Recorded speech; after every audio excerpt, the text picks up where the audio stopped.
Ahmad Oltinjo'jani bitta filialini ochishga nech pul sarflanadi? Remontlaringiz ideal oke, lekin narxlar arzon. Ko'taradimi o'zi? Hozir qaysi filialimizga qanaqa narx ketganini aytaman. Ko'taradimi yo'qmi o'zingiz hisoblab ko'rasiz. Pulni remont qilayotganda ayamasdan ishlatiladi Ahmad Oltinjo'jada. Faqat narx-navoli ketgan puliga qarab qo'yilmaydi. O'zimiz kamroq topsak ham, lekin xalq uchun narxni arzon ushlab turishga harakat qilamiz. Sezdim buni oke. Algoritm Ahmad Oltinjo'jaga kvadratiga bir 500 bilan 600 dollar atrofida hisoblasangiz bo'ladi. Necha kvadrat ketgan? Bu o'shanda 4000 kvadrat. 4000 kvadratni shuni puldan chiqarib olsangiz bo'ladi. Kommentariyada yozib yuboraman necha pul bo'lganini.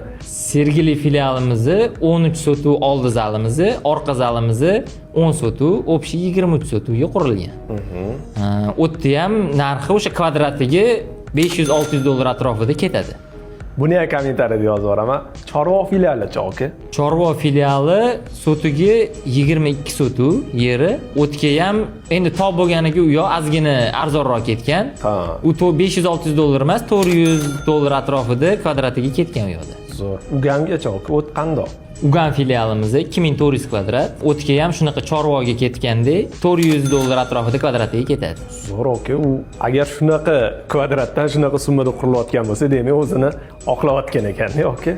Oqlamayapti desam noto'g'ri bo'ladi, lekin prezidentimiz, davlatimiz tomonidan tadbirkorlarni qo'llab-quvvatlanayotganligi bizga juda katta yordam bo'lyapti. Yaxshi, Xudoga shukr.